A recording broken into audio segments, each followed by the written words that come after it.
a nuestra distinguida audiencia. En el día de hoy tenemos el privilegio en el Instituto de Gerencia y Estrategia del Zulia, en alianza con el Instituto de Estudios Parlamentarios Fermín Toro, de participar en una actividad mediante la cual pretendemos de manera virtual pues dar a conocer, bautizar el libro Mito y Realidad, pues la experiencia federal en Venezuela, la experiencia federal en Venezuela en nuestra Constitución. Tenemos aquí distinguidos autores de textos que forman parte de este documento, además de un ponente destacado con relevante trayectoria en el Zulia, el profesor Jorge Gobea. Pero un motivo central que nos convoca en el día de hoy es el de rendir un muy merecido y sentido homenaje a un destacado catedrático zuliano, el profesor Jorge Sánchez Melián. El profesor Jorge Sánchez no solo formó parte de los cuerpos docentes de diversas instituciones en nuestro estado, la Universidad del Zulia, la Universidad Rafael Urdaneta. Efectivamente también tenemos textos generados por él que eran libros guía, por ejemplo, en la Universidad Rafael Belloso Chacín, y también tuvimos el privilegio de tenerlos en estas mismas aulas del IGES, sino además también una persona que verdaderamente podía ser definida como un científico social, que influyó de manera decisiva en varias generaciones de economistas. Quien les habla tiene el privilegio de ser beneficiario de su obra. Cuando uno entraba a la facultad, en el primer semestre que uno hacía vida en la facultad, veía 4 materias: introducción a la economía, contabilidad, matemática e historia de la economía. En historia de la economía, el libro Introducción a la historia de la economía del profesor Jorge Sánchez Melián era una lectura muy valiosa. Ahora, no solo eso, sino que un poco más adelante, ya en el ejercicio profesional, cuando en algún momento me correspondió facilitar la cátedra de Introducción a la Economía, pues por supuesto el libro Introducción a la Teoría Económica del profesor Sánchez Melián también fue de suma utilidad. Ahora, estamos hablando de un científico social que no solo se dedicó, digamos, al estudio de la economía como un campo estrictamente disciplinario, sino también que realizó importantes contribuciones en otras ciencias sociales. De allí que, además de ser miembro de la Academia de Economía del Estado Zulia, pues también lo fue de la Academia de la Historia. Y, por supuesto, un abanderado, un líder en el tratamiento del tema de la descentralización. Como bien lo definen los autores del libro, que tuvieron la generosidad, la amabilidad de honrarlo pues, al dedicarlo, un defensor del nuevo federalismo. Una persona que estaba convencida que efectivamente Venezuela tenía que seguir avanzando pues en una tendencia que fortalece la democracia, como es efectivamente el acercar los recursos, la toma de decisiones hacia donde efectivamente habita el ciudadano común. en el día de hoy, con quien vamos a tener el privilegio de comentar este tema que, por supuesto, llamó la atención durante buena parte de la vida académica y profesional del distinguido profesor Sánchez Milián. Bueno, como ustedes pueden ver, aquí tenemos un panel de lujo. Tenemos, por ejemplo, al profesor Ramón Guillermo Aveledo, con también una muy relevante trayectoria académica, que efectivamente en el área de derecho constitucional ha destacado, que forma parte de los cuerpos docentes de muy importantes instituciones docentes de nuestro país, como la Universidad Central, la Universidad Metropolitana, y que además cada vez que uno tiene la oportunidad de escucharlo, pues siempre tiene esa capacidad para hablarnos desde citas de autores muy relevantes hasta ponernos ejemplos de la cotidianidad venezolana. Por ejemplo, para quienes habla resultó inolvidable hace unos 2, 3 años atrás, en una oportunidad que tuvo de escuchar una conferencia del profesor, cuando él hacía la pregunta ¿y por qué es necesaria la existencia del gobierno? Y respondía con una cita de, pues, un destacado autor norteamericano, Madison, porque decía, porque no somos ángeles. Entonces, efectivamente, ese planteamiento, pues, que es relevante, pues, es el tipo de planteamiento que debemos esperar de las charlas, pues, del profesor. De allí la complacencia que tenemos al observarlo, pues, en este panel, pues, de expertos. También nos acompaña, además, el profesor Ramón Guillermo Aveledo.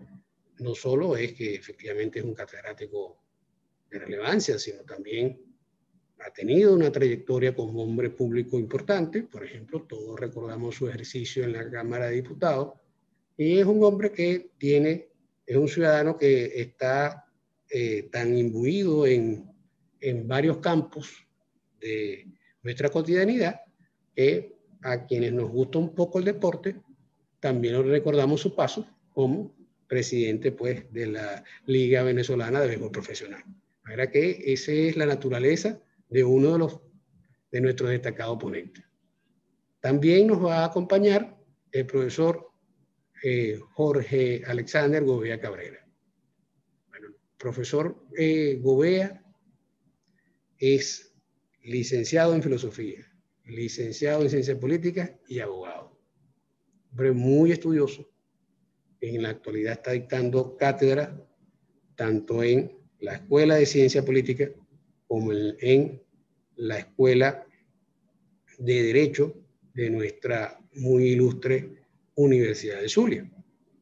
Ahora, como entendemos que efectivamente esto se trata de un ejercicio de innovación abierta, donde es importante, pues, el aporte de diversas instituciones, y además también importante, pues, el aporte de diversas generaciones, nos están acompañando aquí, pues, dos abogados que, además de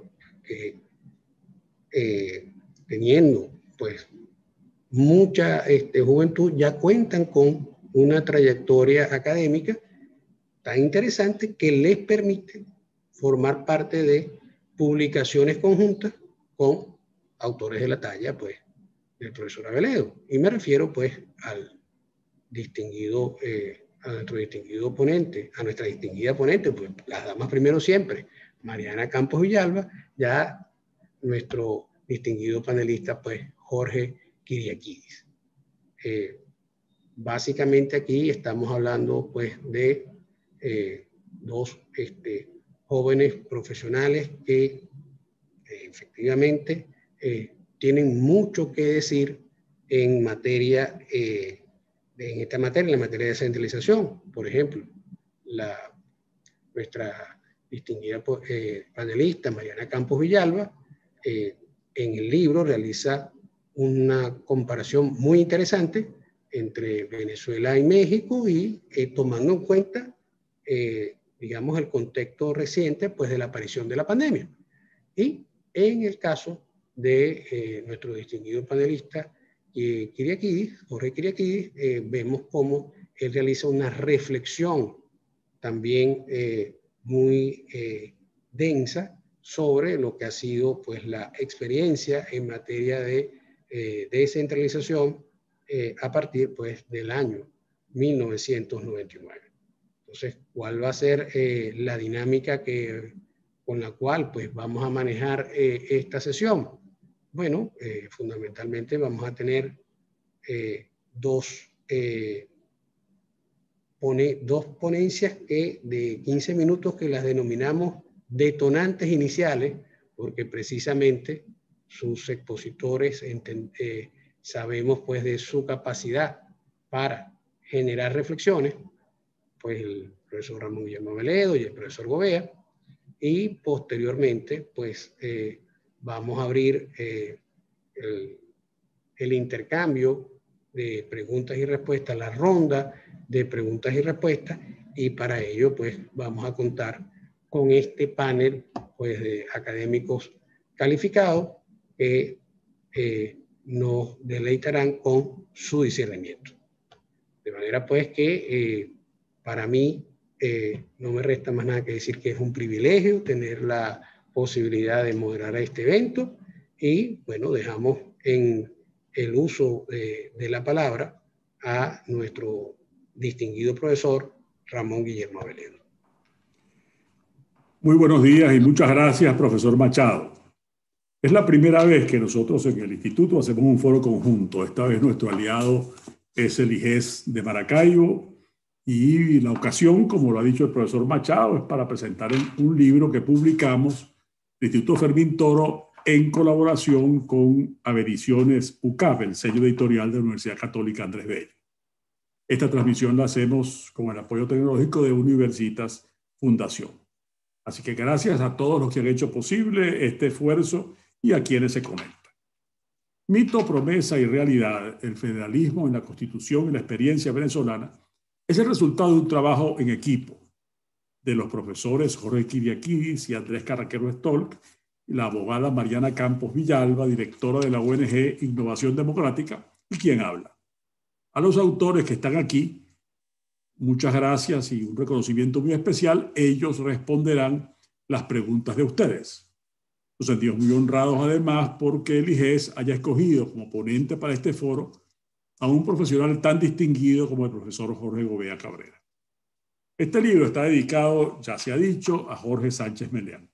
No solo por ser nuestro amigo, que lo fue, sino como un reconocimiento a su tesonera insistencia en el estudio, en el pensamiento y en la acción pública a favor de la idea de una Venezuela armónicamente desarrollada, cuya democracia se organice federalmente, cuyo gobierno sea efectivamente descentralizado y cuyo poder esté más cerca del ciudadano, de sus problemas reales y de sus iniciativas para afrontarlos y resolverlos.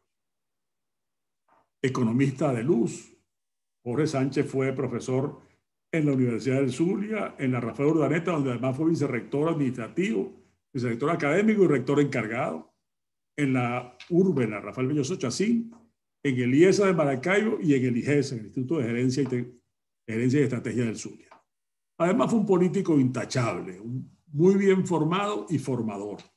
Diputado de la legislatura zuliana, presidente de la Comisión para la Reforma del Estado por 2 décadas en gobiernos regionales distintos, dirigente del sociocristianismo regional con reconocimiento nacional y funcionario público probo y competente. Gustavo Machado ha recordado su condición de autor de libros, ensayos, proyectos y artículos en defensa del nuevo federalismo.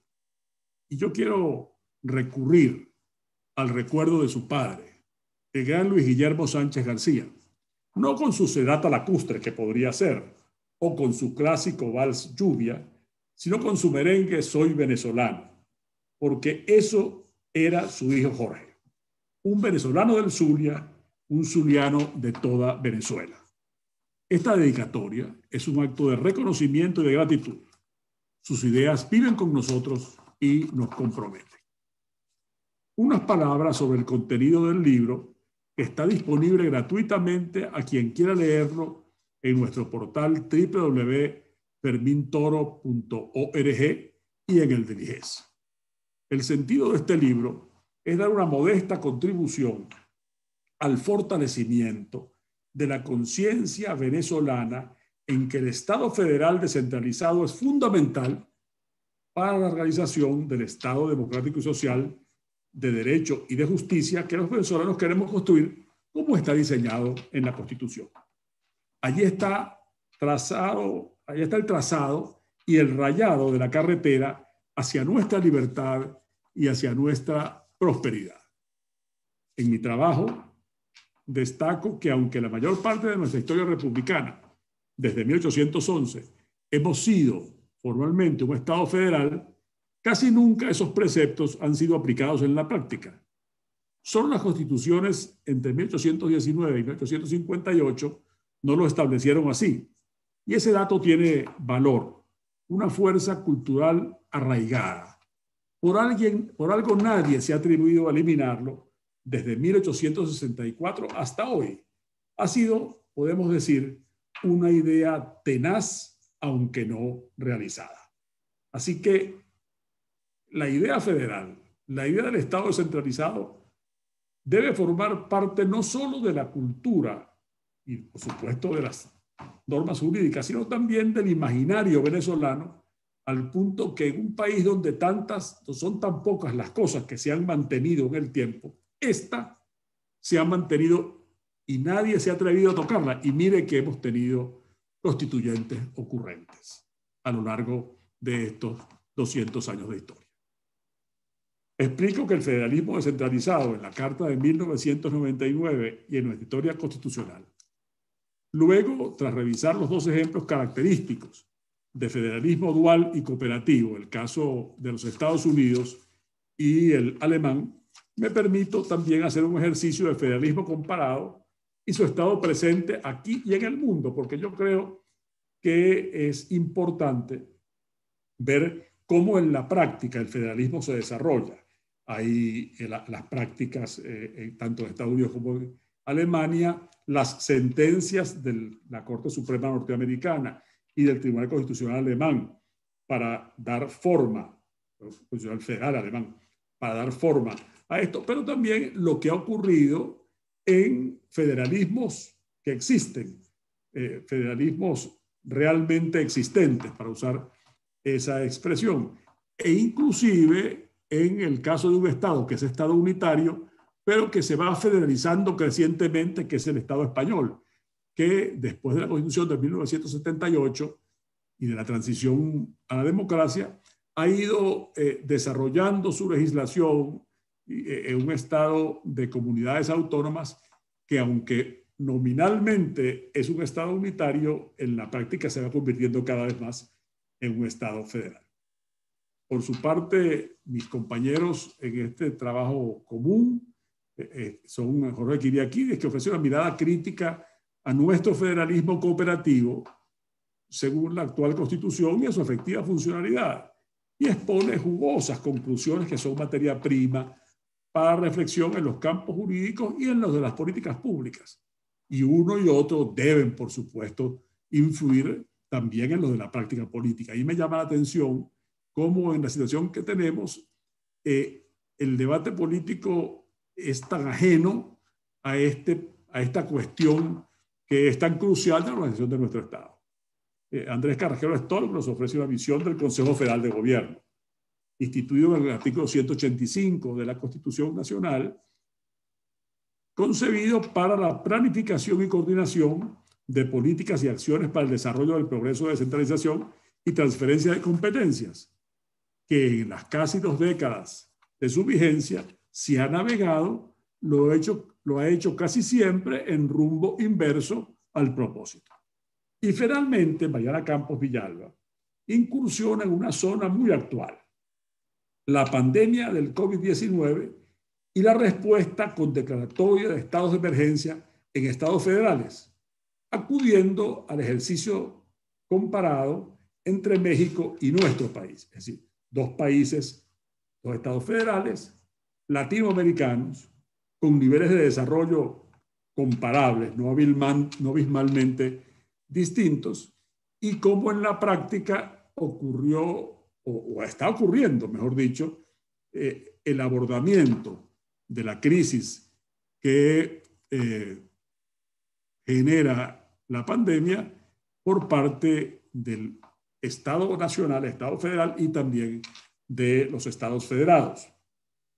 Y yo creo que con ellos podremos conversar en este día con el rigor científico y el compromiso democrático que hubiera querido Jorge Sánchez Meleán. Muchas gracias.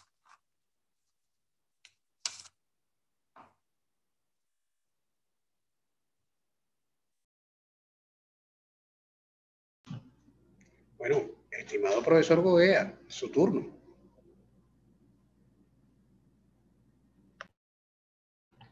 Profe, importante el micrófono, hay que activarlo.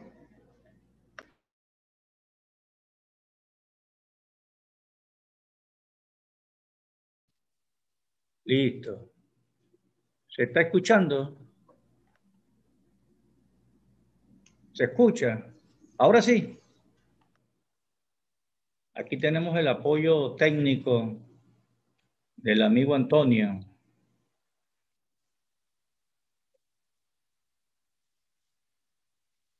¿Y el retorno? Sí.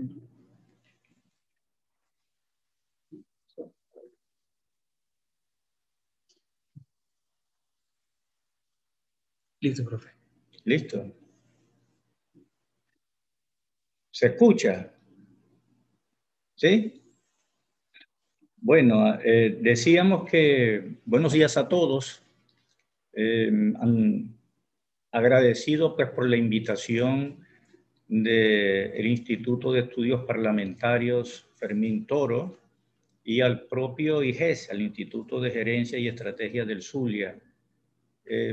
Comparto pues digamos que esta publicación es un asunto bien importante en la actual coyuntura política venezolana, pero que por supuesto rebasa, digamos, el que sea un tema de simple actualidad, es decir, de una actualidad que nunca ha desaparecido.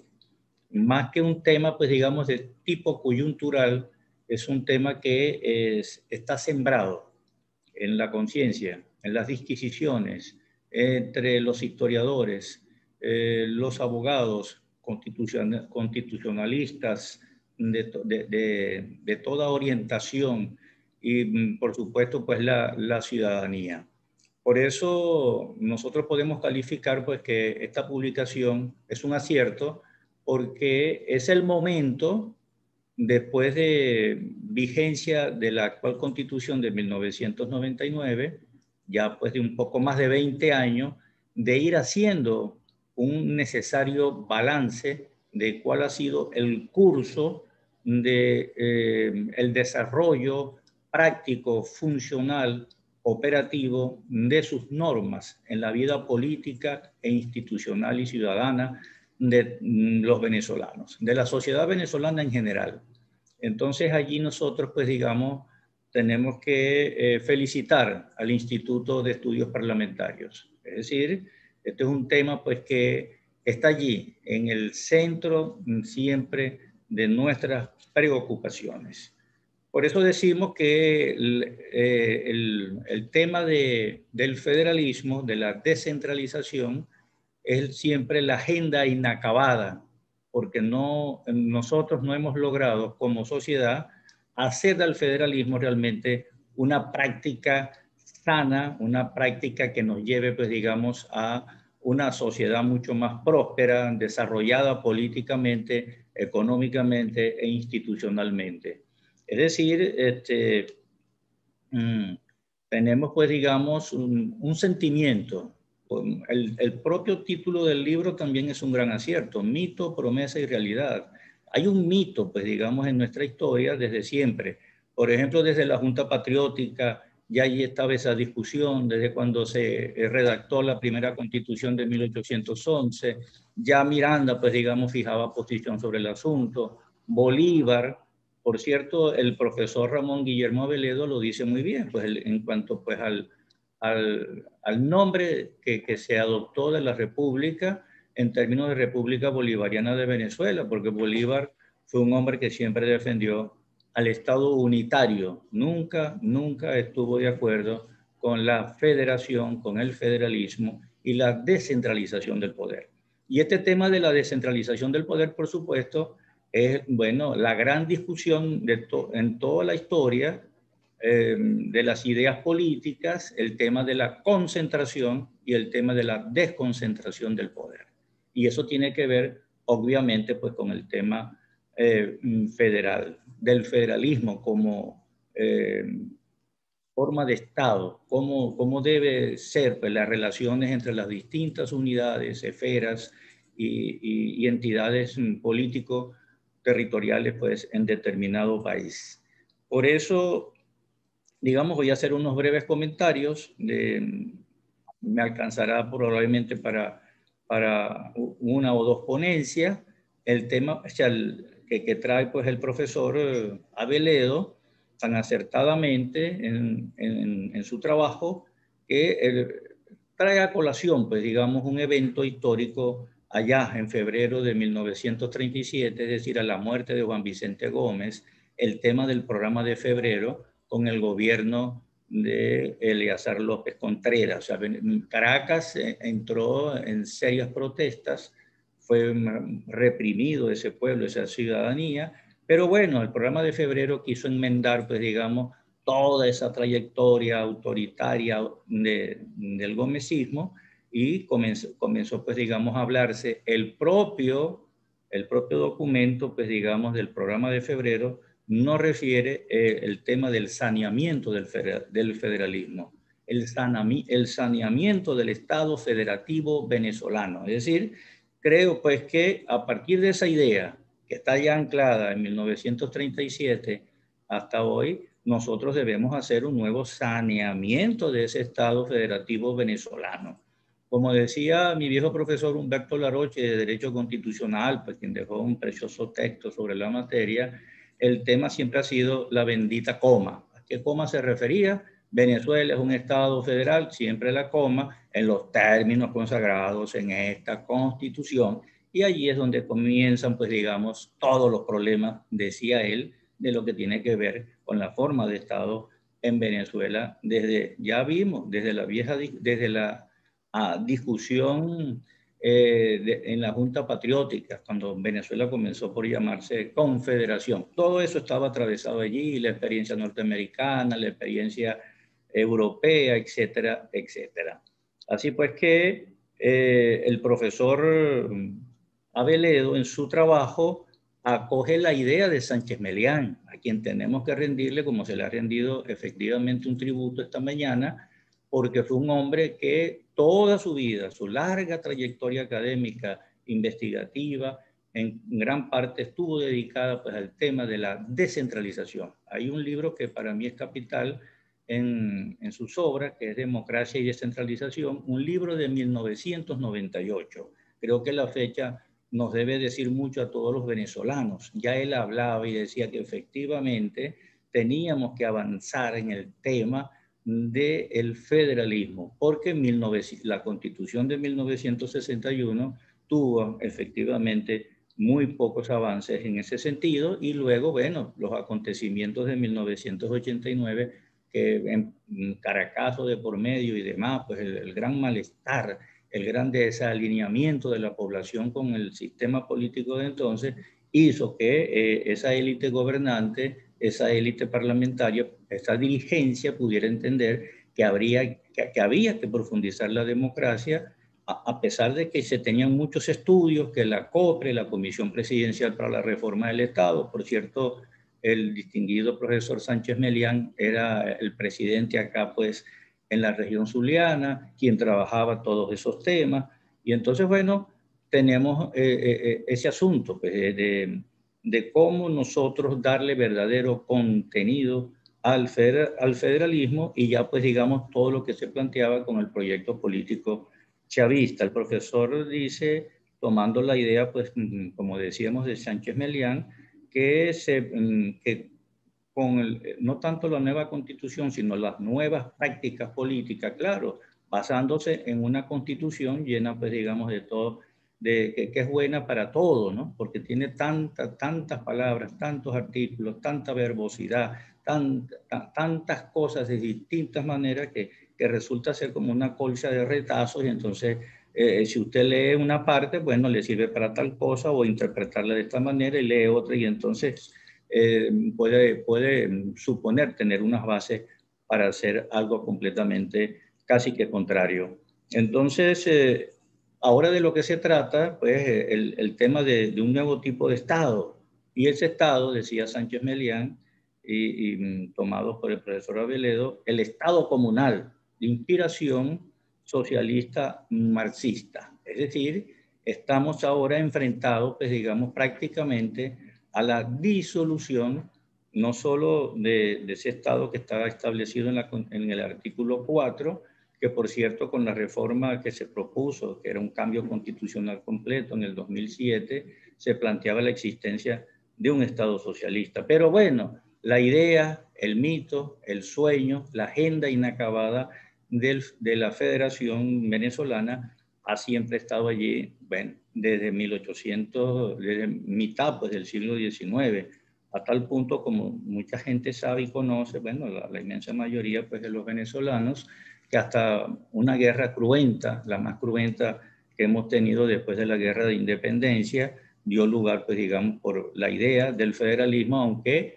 en ese momento pues también federación y federalismo significaron reivindicaciones sociales, más allá pues de la forma de Estado y ese campesinado y ese pueblo y esos ciudadanos que se sintieron excluidos y un liderazgo pues, que aprovechó para llevar eso adelante, eso aquello terminó en una guerra y bueno, aquí hasta, y aquellos polvos pues nos han traído estos lodos, ¿no? Así pues que hemos vivido un federalismo, como lo dice también el profesor Aveledo en su trabajo, de jure y un centralismo de facto. Esa es la realidad. O sea, Venezuela nunca ha dejado de ser centralista, a pesar de que nominalmente, en la mayoría, pues digamos, de nuestras constituciones, de 1864 para acá, hayan declarado que el Estado, que nuestra forma de Estado es y debe ser federal.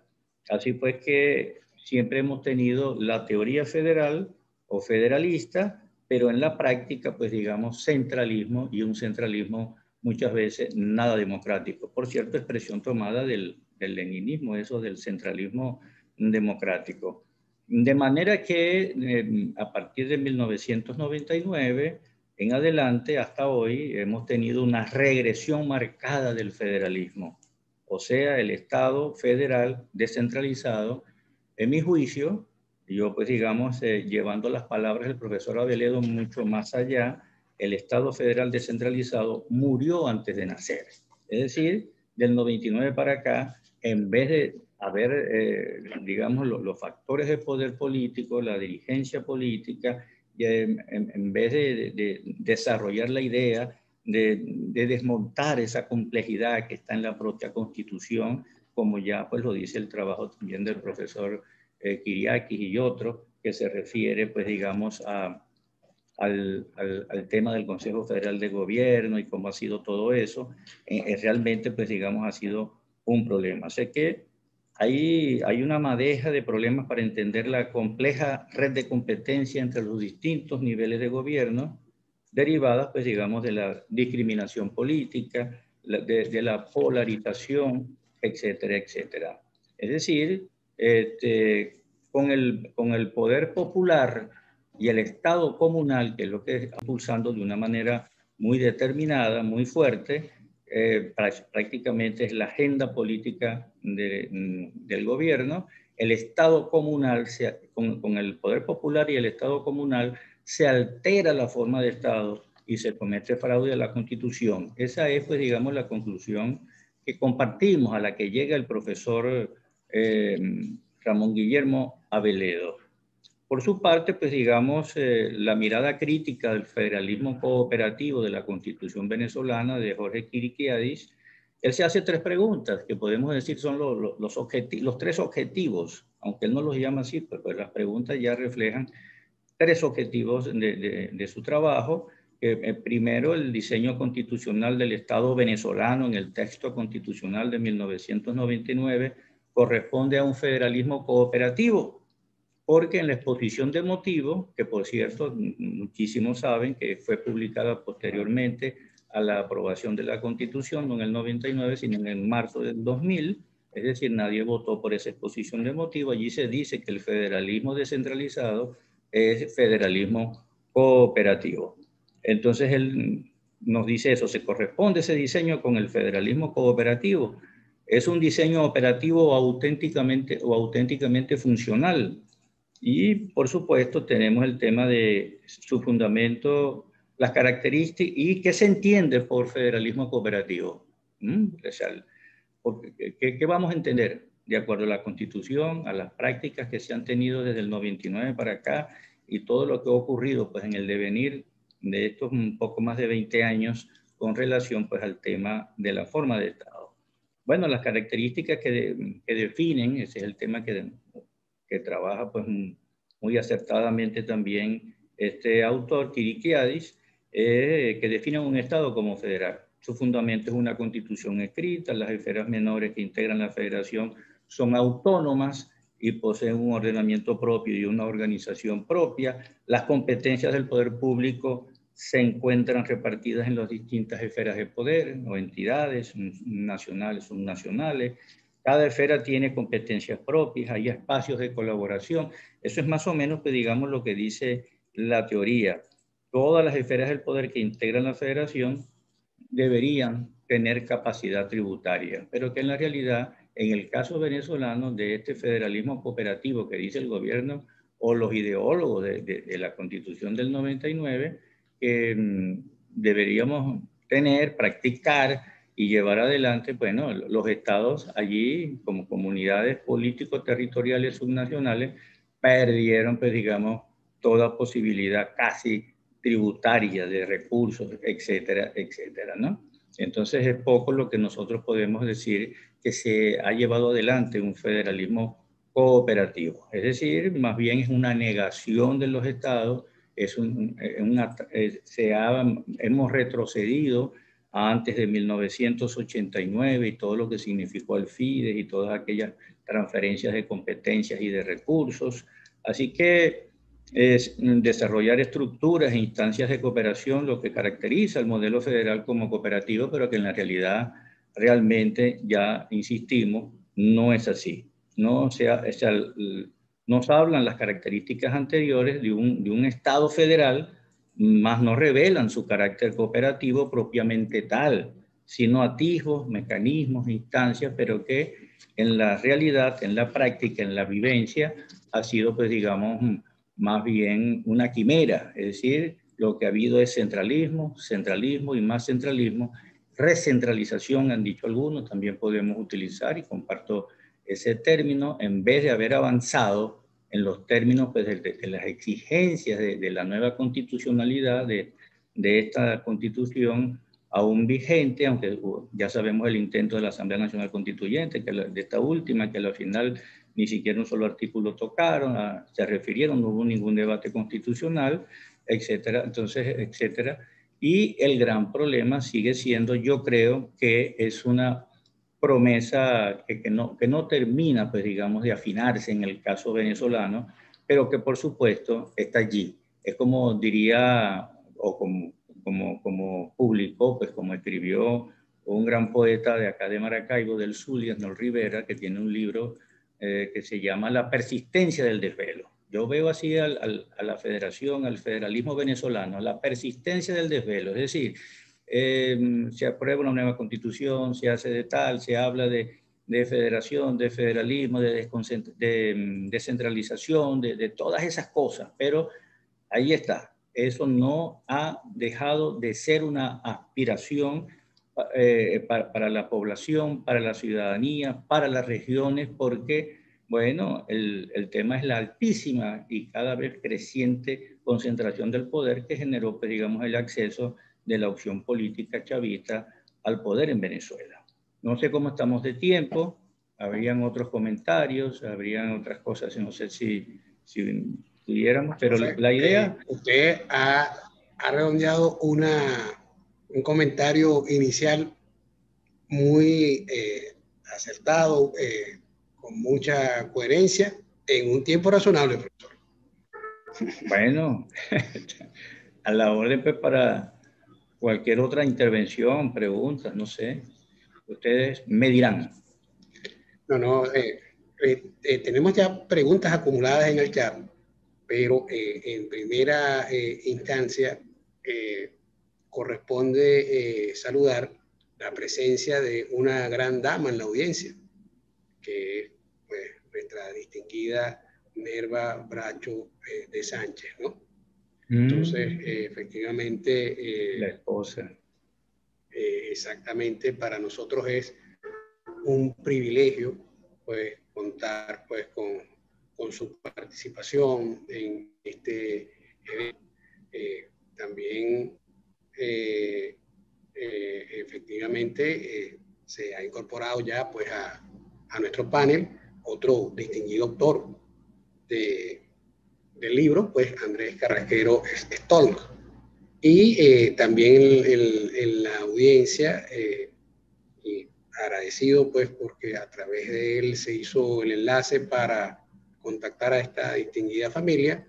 Tenemos también al distinguido doctor Jesús Sánchez Melián, quien, siguiendo los pasos de su muy distinguido hermano, pues también está realizando, pues, tiene una trayectoria profesional relevante y también está realizando en este momento una muy valiosa labor en materia comunicacional.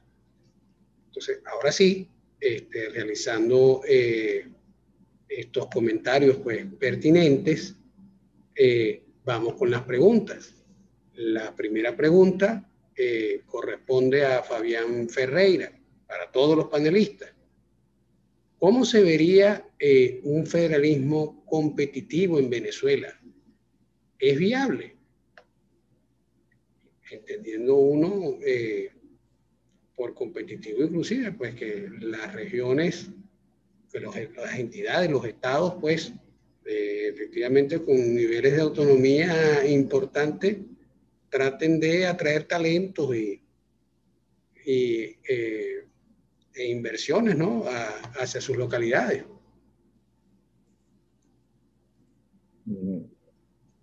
Bueno, no sé si quién vaya a responder, si yo, si quién.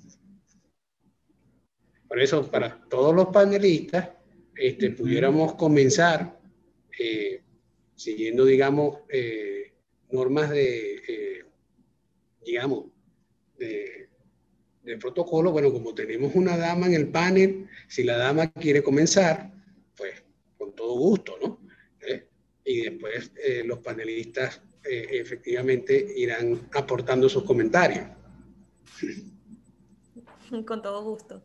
Muy buenos días, gracias por la invitación y por la oportunidad. Bueno, fíjense que el tema de los estados de excepción es uno de las instituciones que se encuentra más el decisionismo y la garantía de la legalidad. Entonces, cuando se trata de estados unitarios o federales, cobra mayor importancia, ¿no?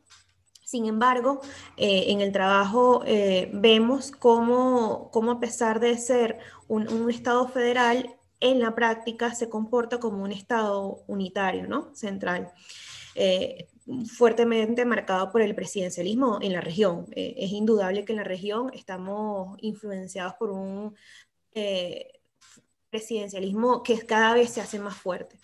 Sin embargo, en la región también existen estados unitarios que su comportamiento atiende más a fortalecer las competencias de los estados. Podemos ver cómo en países como Colombia, que es un estado unitario, los decretos de estado de excepción específicamente que guardan relación con el COVID, para atender esta emergencia que ya es mundial, el Ejecutivo, en el contenido del decreto de estado de excepción, habilita a las gobernaciones, bueno, se podría decir a las federaciones, a los estados federados, para poder asumir competencias excepcionales. Entonces, esto es un ejercicio político en aras de solucionar más que de conservar el poder central. Entonces vemos como estados unitarios que sí tienen la voluntad de solucionar algunos problemas y en atender a soluciones específicas de cada región, le dan la competencia a los estados para poder autogestionar sus particularidades de la región, porque entendemos que en territorios muy extensos la excepcionalidad es diferente y se debe manejar de manera diferente. Esa es la naturaleza del federalismo, ¿no? Entonces, en estados unitarios también se pueden comportar de alguna manera de manera federal.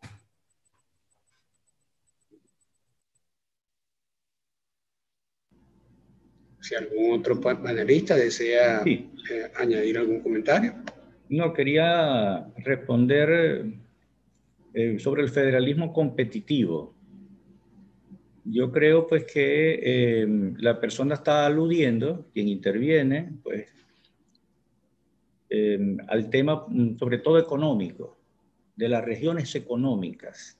Eso se ha planteado pues en varios países, incluso en uno que no es democrático como la República Popular China, es decir, cómo las regiones pueden atraer lo que ya el profesor Machado decía, las inversiones, las empresas, los emprendimientos, cómo convertir sus ciudades y pueblos, pues digamos, en una fuente de innovación, todo ese tipo de cosas, ¿no? Como un estado, como una región, como una comunidad autónoma en el caso español, la región pues en el caso italiano, o los estados federados alemanes, cómo compiten entre sí para tener las mejores políticas de atracción, pues digamos, para los capitales, para la actividad económica, para que esa región eche adelante, para que esa región tenga, pues digamos, suficientes motivos de sentirse orgullosa de acuerdo pues, al aporte que pueda hacer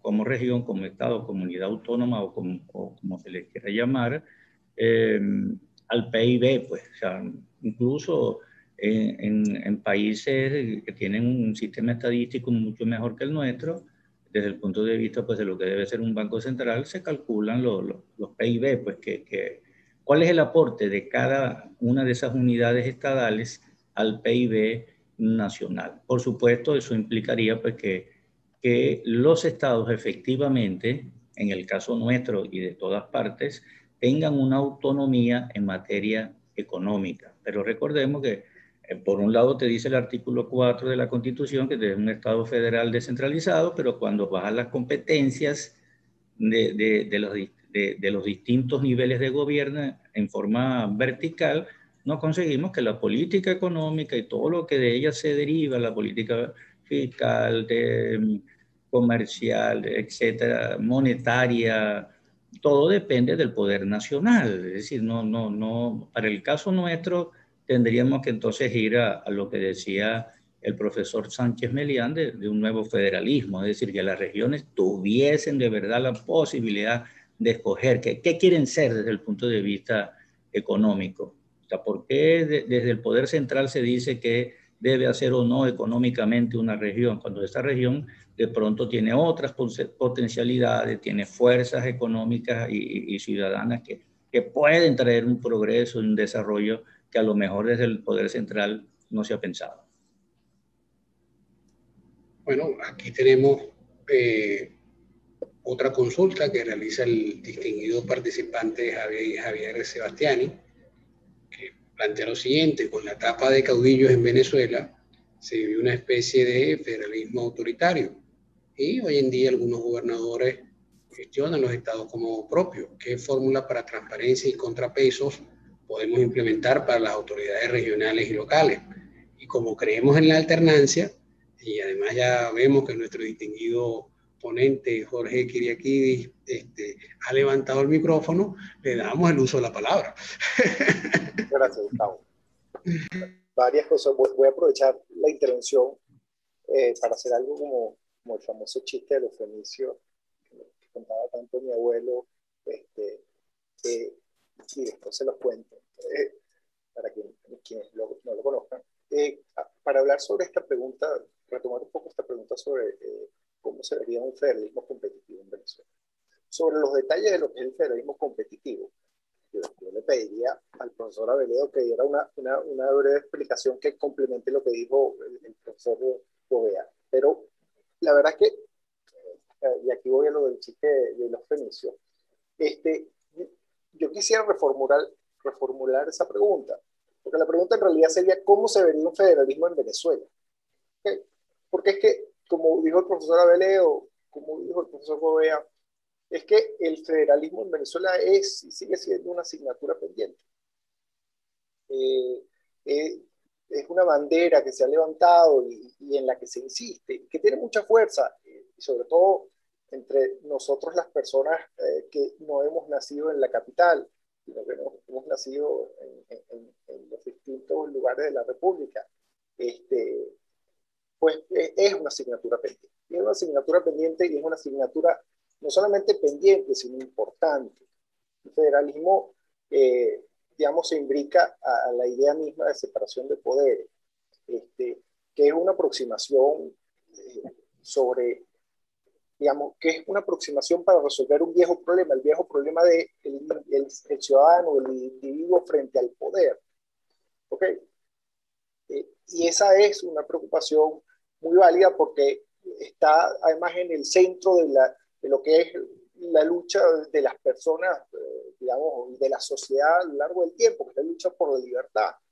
El gran enemigo de la libertad al final del día es el poder, pero el poder es algo que no se puede eliminar porque es una herramienta. Entonces, en esta búsqueda de la libertad, una de las técnicas es la separación de poderes, y una de las técnicas dentro del principio de separación de poderes es el federalismo. Y nosotros, por lo menos idealmente, tenemos una visión de la separación de poderes doblemente garantista, que entiende que la separación de poderes divide las funciones, pero además divide el poder entre los distintos entes que conforman el poder público.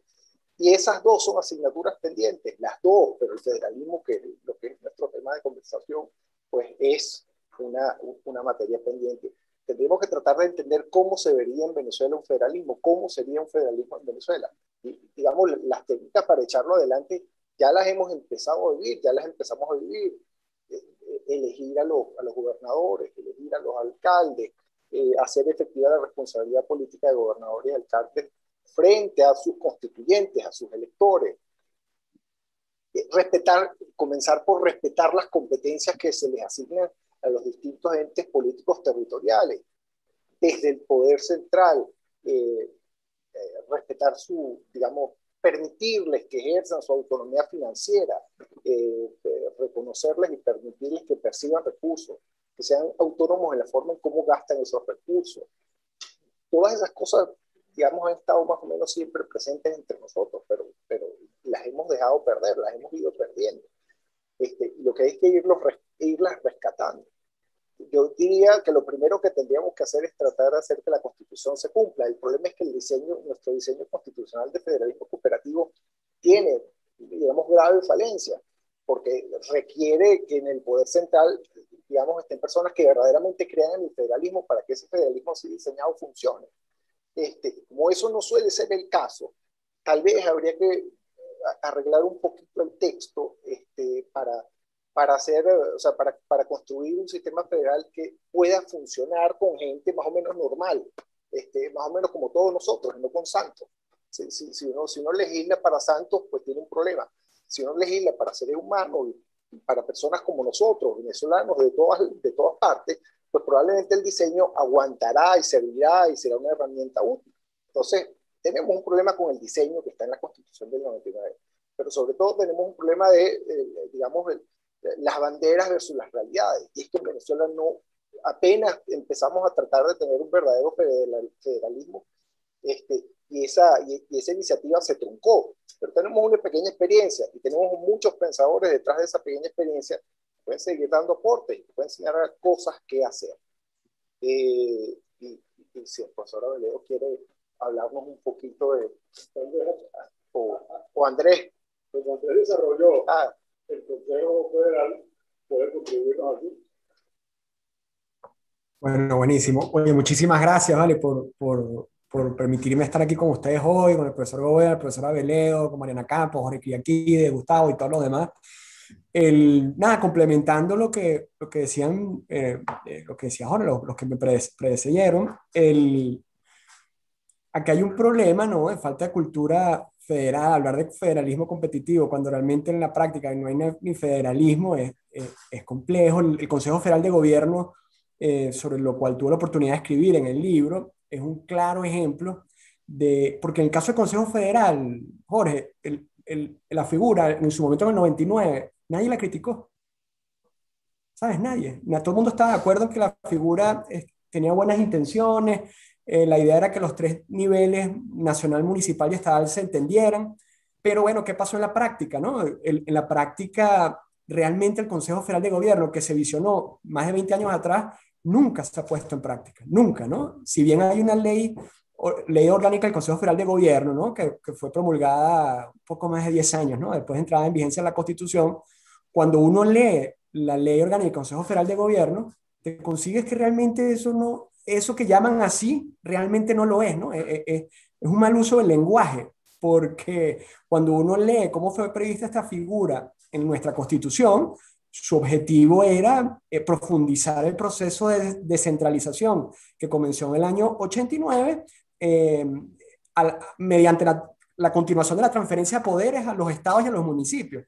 Y cuando uno lee, ¿no? la ley orgánica del Consejo Federal de Gobierno y lo que ha ocurrido, te das cuenta de que es todo lo contrario, ¿no? Es justamente acabar con los estados y con los municipios, fortaleciendo el poder central y a través de esta figura del poder popular, ¿no? Entonces, claro, ¿qué ocurre? Ciertamente en la práctica ha faltado esa cultura federal y, como decía Jorge, también capaz que el problema de diseño que hubo en la Constitución en cuanto al Consejo Federal de Gobierno fue que se dejó en una ley nacional el desarrollo del funcionamiento del Consejo Federal de Gobierno. Es decir, se le dejó al Poder Nacional el desarrollo de este Consejo Federal de Gobierno. Bueno, y Chávez de sus inicios y hoy en día el gobierno de Maduro obviamente nunca han tenido la intención de implementar un verdadero federalismo cooperativo en Venezuela. Bueno, ¿qué se puede hacer hacia futuro, ¿no? Si es que algún día lo logramos, ¿no? De realmente funcionar como un Estado federal cooperativo en Venezuela. Aprender de nuestros errores. Nosotros en el artículo analizamos dos experiencias de derecho comparado, más que derecho, experiencias que ocurrieron en Australia y en la India, donde cuentan con un organismo parecido al Consejo Federal de Gobierno. En Australia es el Consejo de Gobiernos australianos, y en la India es el Consejo Interestatal. En Australia, dicho consejo fue bastante útil, ¿no? Ha sido bastante útil. Recientemente fue eliminado y va a ser sustituido por otra figura, pero ha sido útil porque no ha dependido del gobierno, del poder central, y en el Consejo australiano las decisiones se toman por consenso, y la agenda no la lleva el poder central, sino todos los distintos niveles representados en el mismo. En cambio, en la India han tenido una experiencia parecida a nosotros, si bien sí, es decir, el Consejo Interestatal en la India se empezó a utilizar muchos años después de promulgada la Constitución en la India, pero es un órgano que depende del poder central, cuya agenda la establece el poder central, cuya fecha de reunión la establece el poder central. Entonces, bueno, va a depender de si el poder central quiere o no reunirse con los otros niveles del poder, ¿no? Y por ejemplo, desde que está el actual ministro, el primer ministro, Narendra Modi, ¿no? Él es centralista, ¿no? Entonces el Consejo Interestatal ha perdido algún protagonismo que tuvo hace como 10 años atrás. Pero quería agregar algo, ¿no? Sobre el tema de la pregunta del federalismo competitivo.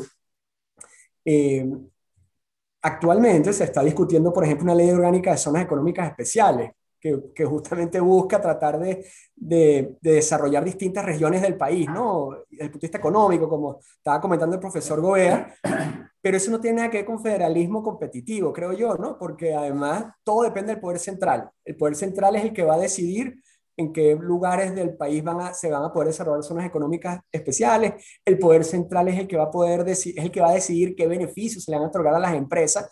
Entonces, realmente no, ni siquiera en ese supuesto de que esa ley entre en vigencia y que se aplique en la práctica, si bien se va a buscar aumentar la competitividad de distintas regiones del país a través de la inversión de las empresas, yo creo que eso tampoco, ni siquiera eso sería un ejemplo de federalismo competitivo en Venezuela, porque todo depende del poder central. Muchas gracias.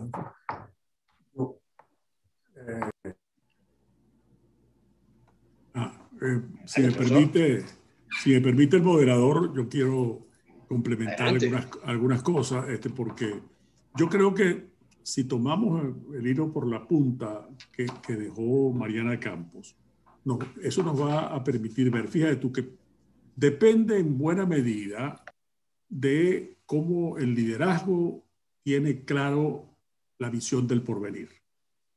Si el liderazgo piensa que el poder concentrado es mejor para resolver los problemas, el juego va a estar trancado. Porque el poder concentrado, justamente la lucha contra el poder concentrado es una lucha antiquísima de la humanidad, que ha tenido idas y venidas, momentos de avances y retrocesos.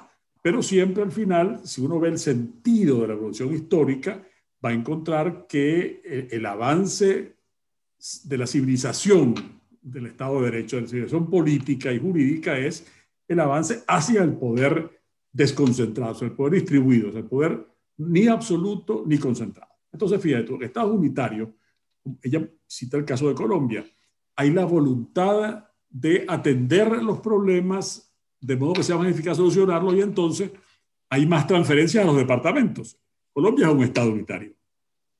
Sin embargo, podríamos decir que tiene ingredientes mayores de descentralización hoy que un Estado nominalmente federal como nosotros. España es un Estado unitario, pero sabemos cómo el Tribunal Constitucional ha tenido que resolver controversias entre el poder, el Estado nacional y las comunidades autónomas en cuanto a las competencias o al modo de aplicar las competencias para resolver el tema de la crisis de la pandemia también. Y se resuelve en los tribunales. Y puede la Comunidad de Madrid estar en desacuerdo con lo que resolvió el gobierno nacional y va al Tribunal Constitucional a resolver allí y encuentra solución, porque lo importante siempre es que las instituciones funcionen. Otra cosa, yo creo en la competencia entre los estados. Ahora, ojo, eso no es federalismo competitivo. Hay dos modelos de federalismo. El federalismo cooperativo, y el paradigma de eso es la República Federal Alemana, y hay el federalismo dual, donde hay una separación más drástica, y el paradigma de eso es los Estados Unidos de América. Ahora, la evolución de los acontecimientos que está en la práctica política, en las sentencias judiciales de las Cortes Supremas o los tribunales constitucionales, indican que hay una evolución en el modelo cooperativo hacia una mayor autonomía de los estados, en el caso alemán los Länder, y en el modelo dual una evolución hacia el federalismo cooperativo, porque al final de Aristóteles para acá está claro que en el justo medio es donde se encuentra el terreno de las soluciones reales. Entonces, normalmente, si hay una distribución de competencias claras, normalmente en el plano económico que se ha dicho, aquí se ha mencionado, lo mencionó el profesor Gobea correctamente, normalmente las atribuciones monetarias, macroeconómicas, macrofiscales son del poder nacional, pero hay oportunidad para que se desarrollen políticas económicas propias en cada estado dentro de ese marco. ¿Por qué? Porque cada una de las unidades subnacionales son parte de un estado. Un estado federal es un estado. No es igual que un estado unitario, pero su naturaleza es la misma en cuanto que es un estado. Y para poder conservar, por ejemplo, no puede haber una moneda de cada estado, o como al comienzo de los Estados Unidos, cuando había la Confederación, que había impuestos a las materias primas producidas de un estado a otro. Y entonces, justamente la Constitución americana vigente, que superó los artículos de la Confederación, impidió que eso siguiera ocurriendo. Porque para que ese conjunto de unidades distintas, que son distintas además históricamente, que tienen además realidades diferentes, vocaciones económicas diferentes, ese conjunto, para que pueda conformar un Estado nacional, hay cosas que cede y cosas que conserva. Y yo creo que aquí esa es la clave. Por ejemplo, en el caso alemán es muy evidente que siendo un Estado federal cooperativo, sin embargo, bueno, hay una vocación y unas competencias que ejerce, por ejemplo, el Estado Libre de Baviera o Hamburgo, que ambos son estados. Hamburgo es una ciudad-estado, el Estado Libre y Hanseático, que nunca tuvieron rey, que siempre fueron independientes inclusive. Y esos tienen unas políticas económicas, pues tienen una vocación de política económica. El Estado alemán cuida el conjunto y la segunda cámara en Alemania, el Bundesrat, es muy interesante. El Senado alemán es una cámara de los estados, en el sentido de que están representados delegaciones de los gobiernos estadales. Y entonces se combina la legislación federal, la experiencia legislativa de la Cámara Deliberativa, la Cámara Política, el Bundestag, pero además la experiencia administrativa de quienes tienen que cumplir las leyes, ejecutarlas en el Bundesrat. Es una cosa, un modelo interesante. Ahora, en Estados Unidos, por ejemplo, ustedes ven, todos lo saben, los que han viajado a los Estados Unidos lo saben, que, por ejemplo, el IVA, los impuestos al consumo son competencia estatal. Hay impuestos federales y hay una administración federal. El impuesto sobre la renta es federal. Y eso no cambia si estás en Nueva York o en Luisiana o en Georgia o en Florida. Pero en cambio los impuestos al consumo sí. Y entonces en Massachusetts hay impuestos más caros o en Nueva York que en Florida o en Georgia o en Luisiana o en Texas. Ahora, también tenemos el caso, hay estados que son estados petroleros, como Texas, como Arizona, como Oklahoma. Y la relación con la industria petrolera en esos estados es una relación distinta a la que hay en los estados que son principalmente consumidores, como Nueva York, o como Connecticut, o como Maine o Massachusetts. Porque hay una tipicidad diferente. Claro, recordemos que allá el subsuelo está asociado al suelo. Entonces, la propiedad de las minas es del propietario de la tierra. En el caso venezolano, recordemos que esa realidad es muy antigua y es una herencia que viene del mercantilismo español, que la propiedad de las minas era de la corona y, de acuerdo con el decreto bolivariano, que se mantiene vigente en todas las constituciones, salvo, curiosamente, en la de 1857, la constitución monaguista, que lo eliminó, pero es la única. Enseguida, en el 58 y de allá en adelante, inclusive la Constitución Federal del 64 recupera. Las minas son de la República. ¿Qué fue lo que se aplicó cuando empezó a haber los hallazgos petroleros, comienzos del siglo XX, y entonces los abogados que estaban alrededor de Gómez recordaron, bueno, pues esto es por concesión que otorga la República, y bueno, y tuvimos ese régimen que es el origen de nuestro régimen actual. Entonces, no quiero extenderme demasiado, no hubiera querido extenderme tanto, pero lo que quiero decir es que yo sí creo en la competencia, que cada estado desarrolle sus potencialidades.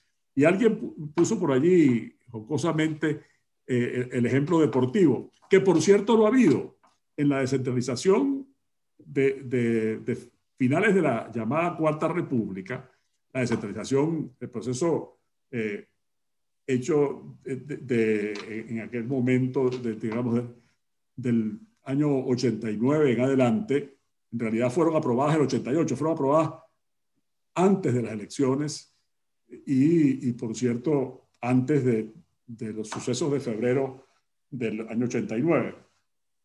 Pero en ese modelo, por ejemplo, se dejó que cada estado racionalmente se organizara, no impuso un modelo nacional, por ejemplo, para el deporte. Y entonces hay Fundadeporte, en algunos sitios fueron fundaciones, otros fueron direcciones de deporte o institutos de deporte, y hubo una competencia entre los modelos organizativos. Por cierto, el resultado fue que Distrito Federal, que gozaba del privilegio de tener aquí la sede del IND, empezó a perder juegos nacionales. Antes los ganaba todos y de entonces en adelante empezó a perderlos. Y progresó Miranda, progresó el Zulia, progresó Anzoátegui, Mérida, porque cada estado desarrolló su propio modelo. Así pasó con la salud, por ejemplo, cuando se descentralizó la competencia de salud y entonces cada estado empezó a desarrollar su propio modelo. Y en algunos estados, en el caso de Mérida es muy característico, se desarrolló la competencia de salud con un modelo que puso a Mérida en un lugar que antes no ocupaba en cuanto a la calidad y a la sociabilidad de sus servicios. De manera que es posible no tanto por la denominación, la etiqueta que tenga la botella afuera, sino por su contenido. Y yo sí creo que es posible la competencia sin que el federalismo sea competitivo, porque el federalismo al final siempre tiene que ser colaborativo, tiene que ser cooperativo para que sea esto un Estado nacional completo. Lo que no puede ser es que desde la capital se decida se tome cada decisión de política pública sin que se aprecie la posibilidad que cada estado tiene de desarrollar su propia, ¿cómo se llama? Su propia potencial. Y una cosa más, nada más, nacido de la experiencia. Algunos de ustedes sabrán probablemente, me encantaría que nadie lo recordara, pero es parte de mi vida. Yo fui candidato y perdí la candidatura a la gobernación del estado Lara, de mi estado natal, en el 89, en las primeras elecciones. En aquel momento todavía no estaba claro cómo iba a ser el IVA, el modelo que quería el presidente Velázquez. Bueno, perdón, eso fue, Velázquez fue un poquito después. Pero el modelo que se discutía entonces era que el IVA iba a ser de los estados o parcialmente de los estados. Y yo recuerdo que cuando a mí me preguntaban en los foros y en las comparecencias públicas, cuando iba a los sitios, ¿qué opinaba yo de eso? Y yo digo, pues yo quiero que sea de los estados y espero poner el IVA más bajito posible y espero que nuestros vecinos de Yaracuy, de Portuguesa y de Falcón lo pongan lo más alto que puedan. ¿Por qué? Porque yo quiero que para acá se venga la mayor cantidad de empresas. Yo quiero que aquí haya, digamos, un costo de la vida más bajo y quiero aprovechar lo que es la vocación natural del Estado Lara, que es un sector es verdad, de producción agropecuaria, pero también de comercial y de servicios, que es la vocación por su ubicación concreta. Bueno, después pasó lo que pasó. Lo primero que pasó es que yo no gané la elección. Pero lo que pasó después es que en el país la evolución fue más hacia el centralismo fiscal, producto también de los problemas propios de la macroeconomía venezolana y de la dependencia del petróleo, que por cierto no cambiaron cuando hubo el auge de los precios, cuando volvimos a los precios petroleros altos, altísimos, durante el periodo del difunto presidente Chávez. Sin embargo, el centralismo fiscal no desapareció y la prosperidad lo que hizo fue acentuar la noción unitaria en lugar de más bien permitir que cada estado desarrollara sus potenciales. Gustavo, si me permites un añadido con relación al tema del federalismo competitivo. Claro. Adelante, profesor. No, para que no quedara sesgada la opinión que di antes, que era prácticamente, o sea, quedó como la idea de que era exclusivamente el asunto económico, ¿no?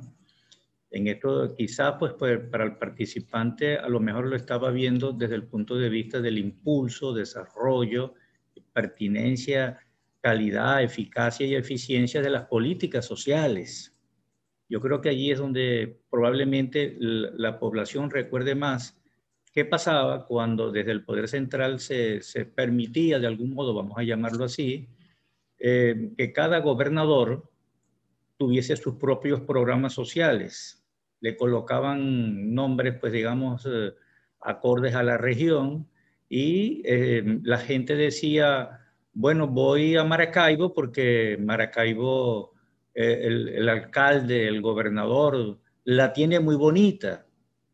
Hay áreas verdes, las calles están señalizadas, el transporte pues tiene paradas.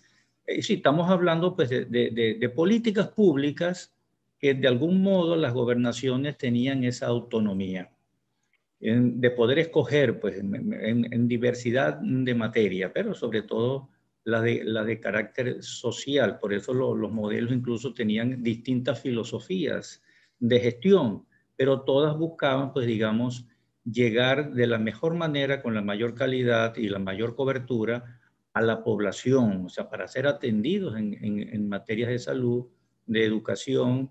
No quiero dar nombres, pero, por ejemplo, el caso de gobernadores en Lara, en el Zulia, bueno, recordemos que ya está bastante retirado de la política, Salahermer en Carabobo, todo el mundo decía, caramba, Valencia, ha vuelto a ser pues esa ciudad pujante, señorial y demás, porque esos gobernadores de algún modo desarrollaban sus propias políticas y los presupuestos no estaban mediados por la polarización que ya comenzaba a mostrar sus feos dientes. Entonces, bueno, esos programas también se abandonaron y hubo todas las cosas que han pasado en Venezuela en materia de elecciones, de gobernadores, de alcaldes. Hay alcaldes que están exiliados porque sencillamente como no le ganaron la elección y la persona, pues ese dirigente político lo hacía bien, estaba gerenciando bien su municipio, bueno, tuvo que irse, pues tuvo que huir, ¿no? Quiero dar un nombre, Gustavo Marcano, ¿no? Puede ser cualquier otro, hasta del mismo chavismo los han perseguido. Es decir, pudiéramos entender también ese federalismo competitivo, entre comillas, como la competencia en materia de gestión pública. Y bueno, hasta allí pues el comentario para que no se tenga solo la visión desde el punto de vista economicista. Simplemente agrego, si me permite, muy de acuerdo y yo creo que es muy oportuno lo que ha dicho el profesor Gobea. Y fíjense, hay casos concretos, mencionó el caso de Carabobo. Se sabe de Fundadeporte, es famoso el desarrollo de Fundadeporte en Carabobo durante el gobierno de Salahermer. También, por cierto, Corposalud, que se menciona mucho menos. Y sin embargo, es o el caso del Zulia, en el gobierno de Rosales y de Pablo Pérez, las becas de Jesús Enrique Lozada. Era un programa social característicamente zuliano para estímulo a los estudiantes de allí. Hay unas becas similares que en Mérida, cuando Jesús Rontón Nucete se establecieron, que eran con base en el rendimiento, como estas, ¿no? Con base en el rendimiento escolar, y entonces automáticamente se veía quiénes eran los becarios, salían. Era una política pública regional también. Y más recientemente, cuando todavía el modelo, digamos, del régimen actual no había cobrado toda su fuerza y había márgenes mayores, yo creo que era perfectamente distinguible, por ejemplo, la política educativa en Miranda, cuando Enrique Capriles era gobernador, el énfasis en la calidad de educación pública y en los servicios sociales y de salud asociados a la educación pública buscando en la educación una igualación de las oportunidades de los mirandinos. Yo creo que esas cosas tienen un valor y muestran, por eso yo digo que la competencia entre las regiones no es mala, es buena, es positiva. Eso es distinto eso no es contradictorio ni con el federalismo cooperativo ni con el federalismo dual. Es que la competencia es buena, como siempre es buena la libertad. Y en eso concuerdo completamente y agradezco el ejemplo puesto por el profesor Gobea. Bueno, dada la amplia referencia que se ha hecho a la pregunta, que plantea pues esa tensión pues entre cooperación y competencia, y que de hecho enfatiza más la parte de cooperación por sobre la competencia, proviene pues de otro distinguido asistente, el ingeniero Boris Castellano, quien además, por la manera de formular la pregunta, nos recuerda que ingeniería viene de ingenio, porque el ingeniero Boris lo planteó en los términos, bueno, el federalismo competitivo es bueno para el béisbol, águilas versus cardenales, tiburones versus leones, en lo que nos ocupa es importante privar la cooperación sobre la competencia. Tenemos una pregunta que, aunque entendemos que efectivamente nuestra primera panelista abordó en parte durante su primera exposición, como se trata de una dama para otra dama, también la vamos a leer. Es de nuestra distinguida participante Michelle Morales. Dice: buenos días a todos, quisiera participar en esta ronda de preguntas con una pregunta para la panelista Mariana Campos acerca del trabajo realizado por ella. En este sentido le preguntaría, ¿cómo funciona o cuál sería la dinámica entre el Estado unitario y el resto de los estados cuando ha sido declarado un estado de excepción? Uno entiende que sería, digamos, el resto de las entidades, ¿no? Mariana, si quieres añadir algo más a tu exposición, adelante, los micrófonos son tuyos. Gracias, gracias. Bueno, esa fue la primera pregunta que ya fue respondida. Sin embargo, como decía el profesor Ramón Guillermo, se trata siempre de la voluntad política, ¿no?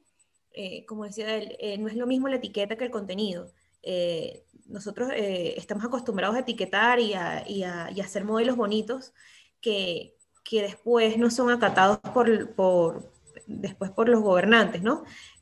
Nosotros tenemos una tradición constitucional que le gusta normar todo, le gusta ponerle etiquetas a todo y en la tradición de la práctica todo se contradice y ¿verdad? Tenemos como un popurrí de modelos en nuestra Constitución que termina haciendo que sea ineficaz e ineficiente su práctica, su ejecución.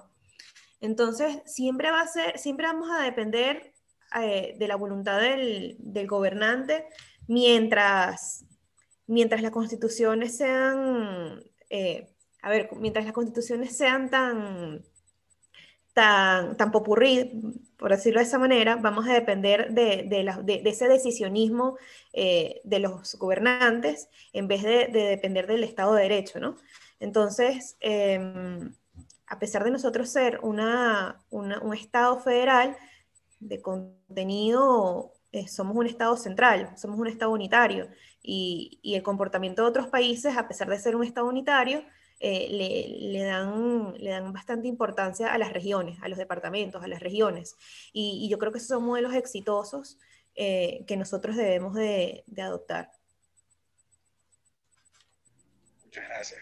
Nuestro distinguido participante, el profesor Paul Rosellón, hace la siguiente pregunta para el panel, que la formula en los siguientes términos.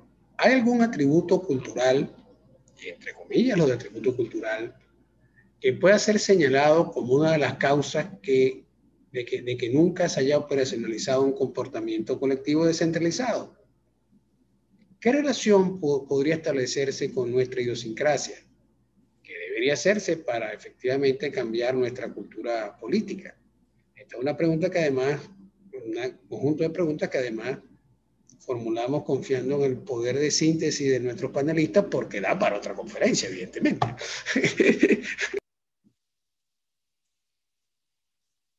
Gustavo, si me permites. Profesor Gobea. Sintéticamente, saludos al profesor Rosillón. Realmente, pues podemos definirlas en prácticamente dos frases muy conocidas pues, de la historia venezolana y que muchísima gente repite de vez en cuando, ¿no? Me refiero a Monagas, cuando digo, aquí no gobierna quien quiere, sino quien puede. Y la Constitución es un librito que sirve para todo. Eso parecieron ser chistes, pero fueron realmente expresiones pues, de alguien que ejerció la primera magistratura del país. Es decir, en Venezuela tenemos, por una serie de razones históricas, culturales, jurídicas, la tendencia a centralizar el poder, no a descentralizarlo. Es decir, no, el problema de la estabilidad política del país y quienes han llegado a gobernar, lo que más han querido, lo que más han soñado y por lo cual han peleado, y el siglo XIX fue una gran muestra. Es decir, hubo tantas revoluciones, casi que como expresiones pudieran inventarse alrededor de la palabra revolución. Hubo algunas que ya como no había... Entonces, bueno, la revolución, ya tomaban hasta los nombres de meses, ¿no? La revolución de marzo, la revolución de qué sé yo, ¿no? Y entonces, bueno, en esa larguísima tradición caudillesca, muy bien tratada, por ejemplo, en nuestra literatura, en nuestra sociología, en nuestros estudios políticos, pues, ¿no? Que empezaron, digamos, ya como disciplina a partir de 1958 con la caída de Pérez Jiménez, y esa es una variable, el autoritarismo que heredamos y que todavía está en la mente de muchos ciudadanos venezolanos. Por ejemplo, Pérez Jiménez fue echado del poder con todas las acusaciones de corrupción, de todo lo que en esa época pasó. Pero después resultó ser, sin haberse inscrito siquiera como candidato él mismo, sino que lo inscribió un partido, Cruzada Cívica Nacionalista, fue el senador más votado de toda la República. Ya 10 años después, la gente estaba pidiendo una gorra, que viniese una gorra. Incluso con los propios alzados del 4 de febrero y 27 de noviembre, bueno, mira, ¿cuál fue el disfraz? Y esto pareciera también un chiste. Al año siguiente, febrero, carnaval, bueno, muchísimos niños de Venezuela fueron vestidos de militares y con su cinta roja pues en el brazo. Es decir, el tema pues de que aquí lo que hacía falta era una gorra. Efectivamente, Venezuela sí, y ya con esto concluimos esta respuesta, aunque muchas cosas se pueden decir de todo lo que hemos mencionado, el tema de que Venezuela debe en su cultura, en su mentalidad, en sus valores, como dirían los griegos antiguos, en la paideia, o sea, esos ideales, cuáles son los ideales, los valores que debemos tener para la vida en la polis. Debemos ser más democráticos. Y democracia, por supuesto, no significa desorden, anarquía, inestabilidad, sino que funcionan los pesos y contrapesos que ya están pues, en la teoría política de los clásicos. Pues mira, coincidiendo como coincido, Gustavo, con lo que ha dicho el profesor Gobea, que lo suscribo, me permitiría resumir el asunto en dos ideas. Yo creo que los venezolanos somos más federalistas, inclusive que la Constitución. ¿Por qué? Porque hemos aprendido que mientras el poder esté más cerca de nosotros, pues hay más chance de resolver los problemas. Y por eso en todas partes hay el reclamo de que haya más, una gestión más cercana, más directa. Eso es federalismo, aun cuando no tenga la etiqueta. Y eso vale para municipios del área metropolitana, como también vale, desde luego, para los estados.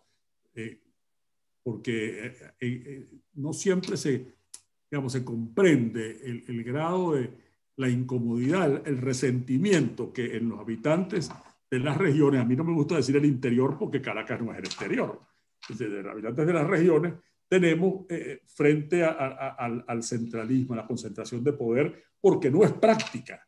Aparte de ser injusta, no es práctica. Entonces, yo creo que los venezolanos somos más federalistas que la Constitución. Pero el dato cultural por el que pregunta el profesor Rosillón, el freno para eso, que siendo más federalista que la Constitución, el Estado sea menos federalista que la Constitución. Sin embargo, los venezolanos somos más presidencialistas que la Constitución, inclusive que esta. Y no digamos que la del 61, que fue, como fue aprobada después de la caída de la dictadura, fue un presidencialismo muy morigerado. ¿Por qué? Porque había unos intentos de limitar el poder presidencial. Sin embargo, los venezolanos somos más presidencialistas aún más que esta Constitución. Porque siempre remitimos al presidente todos los reclamos y todas las esperanzas, al punto de que, bueno, cosas que no tienen nada que ver. Cuando alguien le pregunta cuándo compró esa casa, dice, no, yo la compré cuando Carlos Andrés, como si tuviera Carlos Andrés que ver con la que compró la casa, o una cosa todavía mucho más delicada. Es decir, ¿y tu hijo qué edad tiene? Bueno, chico, él nació cuando Luis Herrera, como si tuviera Luis Herrera que ver con el nacimiento de tu hijo. Pero bueno, esas son cosas, cuando Chávez y tal, referimos a eso. Entonces, por eso, esa contradicción hace, siendo los venezolanos más federalistas que la Constitución y siendo el gobierno, nuestro modo de ser gobernados, más centralista que la Constitución, sin embargo, el federalismo permanece. Esa es la causa de su supervivencia, la causa por la cual nadie se atreve a borrar eso de ahí. Ni Pérez Jiménez se atrevió, ni el general Gómez se atrevió, ni estos se han atrevido. Es precisamente porque está en un lugar en la cultura.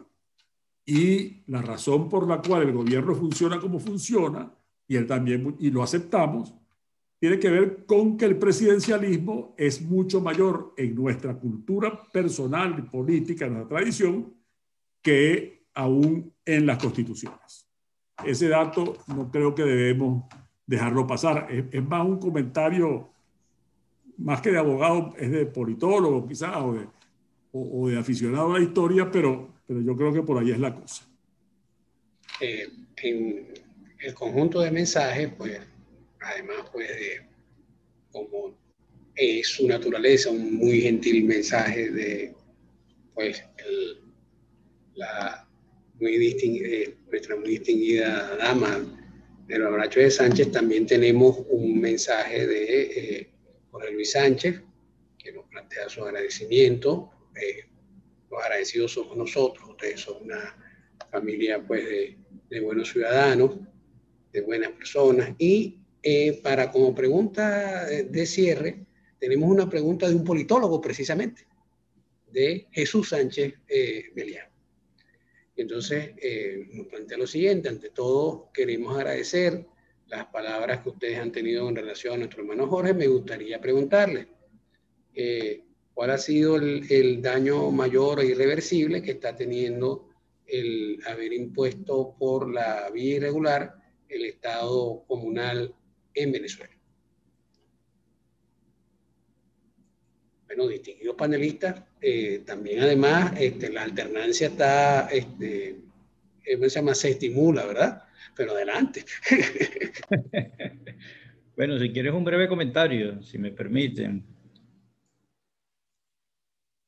Bueno, el mayor daño, según como lo veo yo, es pues a la federación, al federalismo, a la descentralización, por una parte, porque todo, a pesar de que se habla de poder popular, de poder comunal, hasta un ministerio inventaron para ello. Quiere decir que todas las políticas, todas las decisiones, todas las orientaciones, es decir, toda la teoría y la praxis política que puedan contener esas expresiones, las decide el poder central.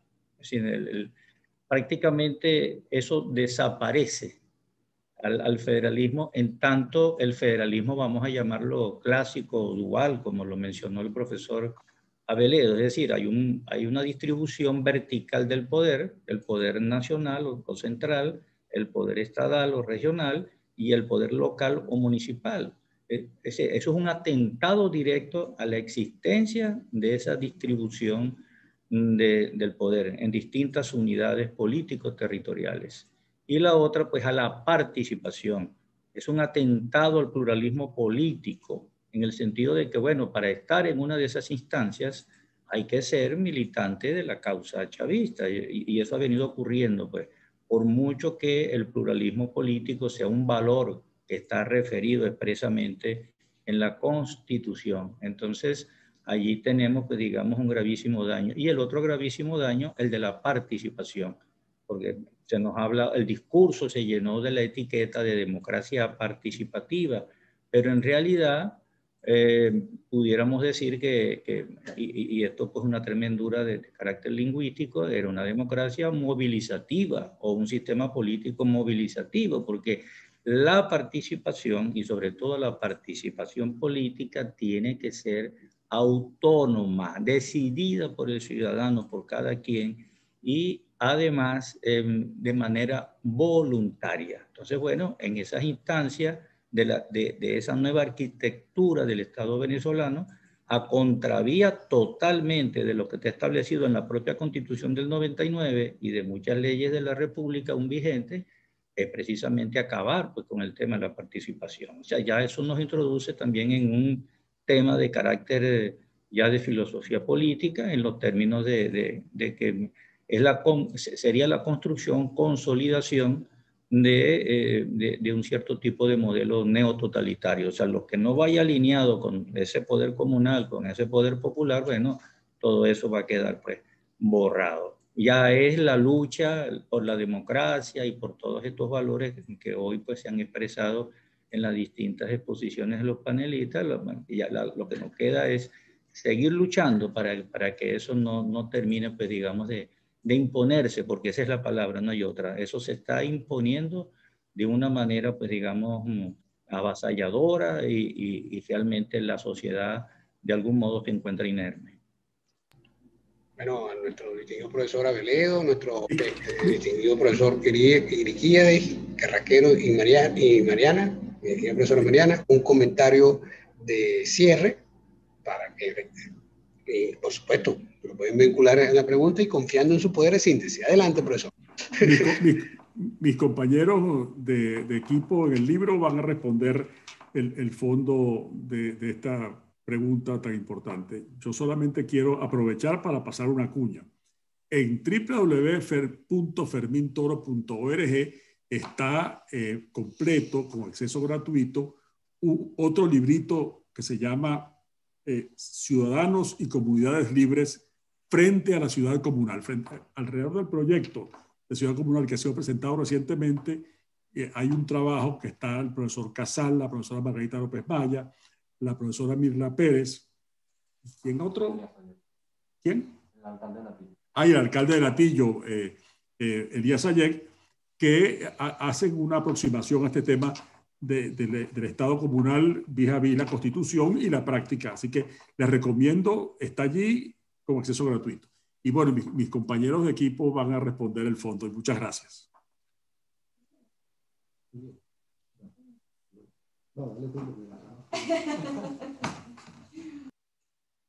Bueno, mi tema de investigación siempre son los estados de excepción, porque a mí me apasiona enormemente el tema de cómo el Estado, de pasar a ser un Estado limitado, se termina convirtiendo en un Estado decisionista, ¿no?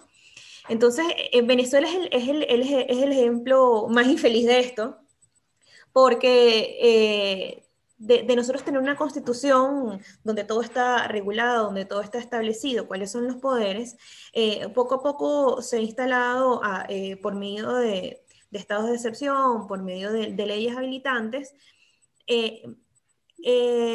mecanismos, herramientas e instituciones paralelas al Estado constitucional. Y esto no es más que un reflejo del decisionismo que que se burla de la participación ciudadana, de la participación y de la intención política de los ciudadanos de Venezuela.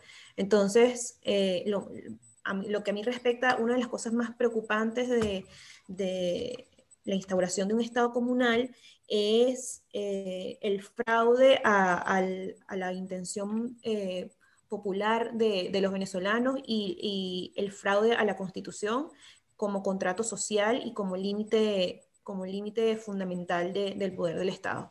Esa es mi apreciación. Bueno, yo puedo decir,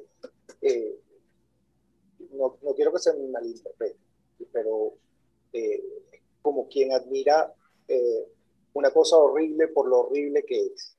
Yo creo que esta idea de la ciudad comunal y del Estado comunal es una estupenda, malvada idea para acabar con el federalismo. Pero no solamente acabar con el federalismo como está previsto con la Constitución, sino para matar eso de lo que hablaba el profesor Aveleo, del federalismo en el corazón de las personas. Porque es verdad, somos profundamente presidencialistas y profundamente federalistas, sobre todo los que venimos del resto de la República. Somos profundamente federalistas. Y el Estado comunal quiere hablarle a ese federalismo del corazón de las personas, diciéndole, no, pero aquí vas a tener esta estructura próxima, que va a tener poder, va a ser parte de tu comunidad, va a estar más cerca que alcaldes y gobernadores, y esto es lo que va a funcionar. Esa idea le habla al corazón, a ese corazón, vamos, para no llamarlo federalista, descentralizador y centralizante de los habitantes de la República, porque les va a poner cerca al poder. Y así se quiere matar sociológicamente al federalismo, a la intención federal, y así tal vez hacerlo prosperar en el tiempo, para después que no sea un problema de un plumazo sacarlo de la Constitución. Es una muy buena idea, una muy buena malvada idea, porque le habla al corazón de las personas y le habla a lo que ha mantenido a lo largo de la historia al federalismo en nuestros textos constitucionales, aunque no se haya cumplido. Eso, digamos, entonces hay que prestarle muchísima atención. Esto no es una de esas cosas locas que pasan y después se olvidan. Esto es una buena, mala idea para acabar con una extraordinaria y buena idea y un extraordinario principio que ha aguantado en el tiempo y que tal vez enfrenta ahorita una tremenda y terrible amenaza. Eso es una cosa. Y lo otro que yo quería decir antes de despedirme y darles las gracias al profesor Aveleo, al instituto, no solo por la publicación, sino por organizar esta charla. La verdad es que mi reconocimiento a esta extraordinaria labor, a mis compañeros. Quería decir una última cosa, porque se me olvidó decirla en el momento en que terminé antes. Que si me preguntaran por una cosa que hacer en favor del federalismo en el país a nivel normativo, esa una sola cosa que yo haría es volver a poner la segunda cámara, rescatar al Senado, rescatar a una cámara federal en nuestro poder legislativo. Eso es importantísimo, ¿ok? Y yo creo que eso debe estar allí y esa es la mayor trampa, digamos, más allá de cualquier otra cosa. El mayor daño que se le hizo al federalismo fue acabar con la Cámara del Senado.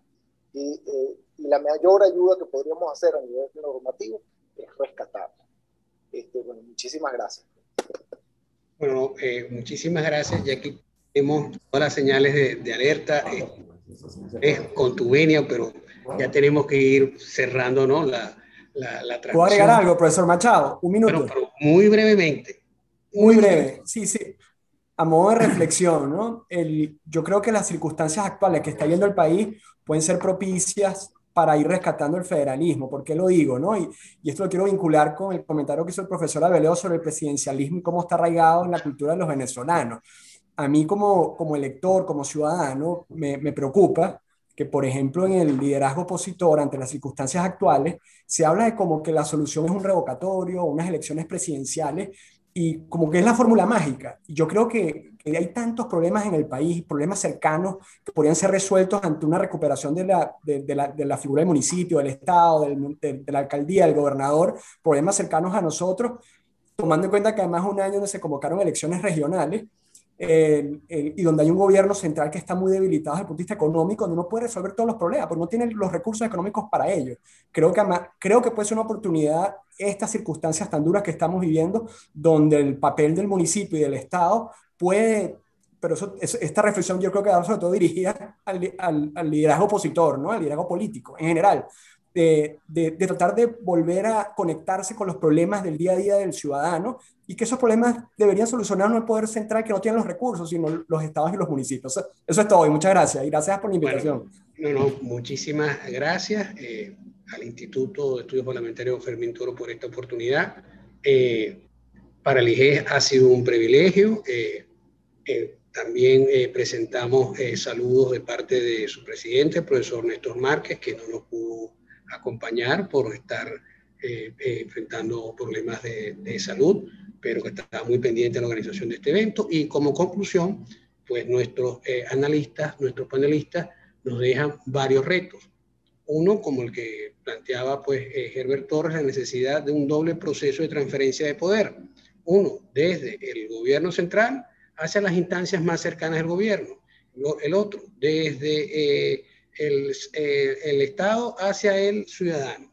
Y por supuesto, todo esto enmarcado en ese reto superior que tenemos, que no es otro que pasar de la Venezuela rentística, en donde efectivamente la productividad y el salario real podían estar divorciados, como elocuentemente nos lo enseñó el profesor Asdrúbal Batista, y aún así se podía financiar procesos de inversión, a la Venezuela resplandeciente, un sitio en donde efectivamente, con intensivo uso de los avances tecnológicos, pero también con el crecimiento de nosotros como personas y aplicando pues los valores adecuados, pues podamos generar un país en donde sus habitantes puedan desarrollar su proyecto de vida en su suelo natal.